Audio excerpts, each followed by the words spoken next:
57 ലക്ഷം രൂപയുടെ വീട് മടവൂര് ശൈഖുന എനിക്ക് തന്നതാ. ഞാനൊരു ബാങ്കുമായിട്ടോ പലിശയായിട്ടോ ഒന്നും ഞാൻ ബന്ധപ്പെട്ടിട്ടില്ല. എന്റെ അനുഭവം ഞാൻ പറയുന്നത്, എന്റെ സ്വന്തം അനുഭവം. ഒരാളുടെ കേട്ടതോ മറ്റൊരാളുടെ കാര്യമല്ല പറയുന്ന. മടവൂര് ശൈഖുനാനെ മുറുകെ പിടിച്ചാൽ നമുക്ക് ദുനിയാവും കിട്ടും ആഖിറവും കിട്ടും. എനിക്കുണ്ടായ ഒരു ചെറിയ അനുഭവം പറഞ്ഞ് ഞാൻ നിർത്തുകയാ. ഏകദേശം കഴിഞ്ഞ ഒരു കൊല്ലത്തിന് മുമ്പ് ഞാൻ ഒരു ചെറിയ വീടുണ്ടാക്കാൻ ആഗ്രഹിച്ചു. ചെറിയൊരു വീടുണ്ടാക്കാൻ ഞാൻ ആഗ്രഹിച്ചു. എന്റെ അനുഭവം പറയുന്നത്, ആ സമയത്ത് എന്റെ 2 കൂട്ടുകാർ എൻ്റെ അടുത്ത് മടവൂര് ശൈഖുനായുടെ ഒരുപാട് ആധാരങ്ങളുണ്ട്. അപ്പൊ എന്റെ കൂട്ടുകാരനായ ഒരു സഖാഫിയും ഒരു തങ്ങളും പറഞ്ഞ്, ഹബീബെ നിങ്ങള് ഈ വീടൊന്ന് വലുതാക്ക്, പറ്റേ പോയല്ലോ എന്ന നിലക്ക് എൻ്റെ അടുത്ത് പറഞ്ഞു, ഞങ്ങള് നിങ്ങൾക്ക് വേണ്ടിയുള്ള എല്ലാ സഹായവും ചെയ്തു തരാന്നൊക്കെ പറഞ്ഞിട്ട് ഞാൻ ആ വീടങ്ങ് പൊളിച്ചു കളഞ്ഞു. CM വലിയുള്ളാന്റെ ആണ്ടിന് ആ വീടിന് കല്ലിട്ട്.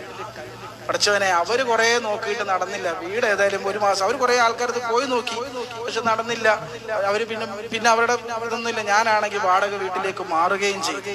വാടക വീട്ടിലേക്ക് മാറുമ്പോ എനിക്കാണെങ്കിലോ ജ്യേഷ്ഠന്മാരോ അനിയന്മാരോ ഒരു ഇല്ല. ബാപ്പക്കാണെങ്കിലോ സുഖമില്ലാത്ത ജോലിക്കൊന്നും പോകാത്തൊരു ഉപ്പയാണ്, പ്രായമുണ്ട്. ഇപ്പൊ വീട്ടിൽ തന്നെയാ. ഞാൻ പറയുന്നത് എന്റെ അനുഭവം പറയാ. കല്ലിട്ടു. ഏകദേശം 1 മാസമൊക്കെ കഴിഞ്ഞ് അൽഹംദുലില്ലാ കല്ലിട്ടതിന് ശേഷം പണി തുടങ്ങി. അപ്പൊ ആ പഴയ വീട് പൊളിച്ചു കളഞ്ഞപ്പോ എനിക്ക് കിട്ടിയ 40,000 റുപ്യ.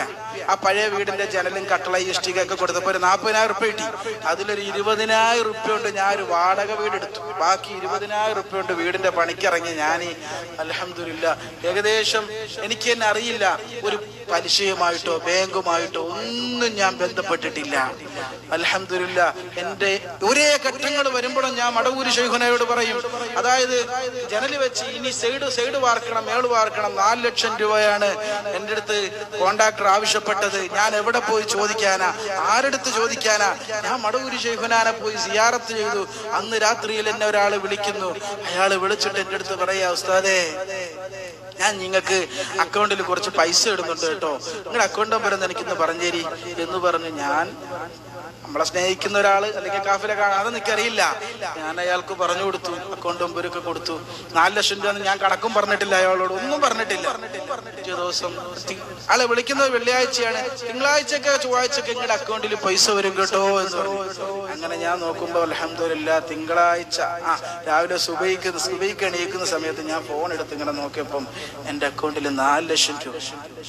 അങ്ങനെ ഏകദേശം 1 കൊല്ലം കൊണ്ട്, അതായത് ഈ ആണ്ടിന് വീട് വെക്കാൻ തുടങ്ങി പിറ്റേ ആണ്ടായ ശവ്വാലില് ഞാൻ വീടിന്റെ കയറി താമസിക്കലും ഉറൂസും നടത്തി. 57 ലക്ഷം രൂപയുടെ വീട് മടവൂര് ശൈഖുന എനിക്ക് തന്നതാ. ഞാനൊരു ബാങ്കുമായിട്ടോ പലിശയായിട്ടോ ഒന്നും ഞാൻ ബന്ധപ്പെട്ടിട്ടില്ല. എന്റെ അനുഭവം ഞാൻ പറയുന്നത്, എന്റെ സ്വന്തം അനുഭവം. ഒരാളുടെ കേട്ടതോ മറ്റൊരാളുടെ കാര്യമല്ല പറയുന്ന. മടവൂര് ശൈഖുനാനെ മുറുകെ പിടിച്ചാൽ നമുക്ക് ദുനിയാവും കിട്ടും ആഖിറവും കിട്ടും.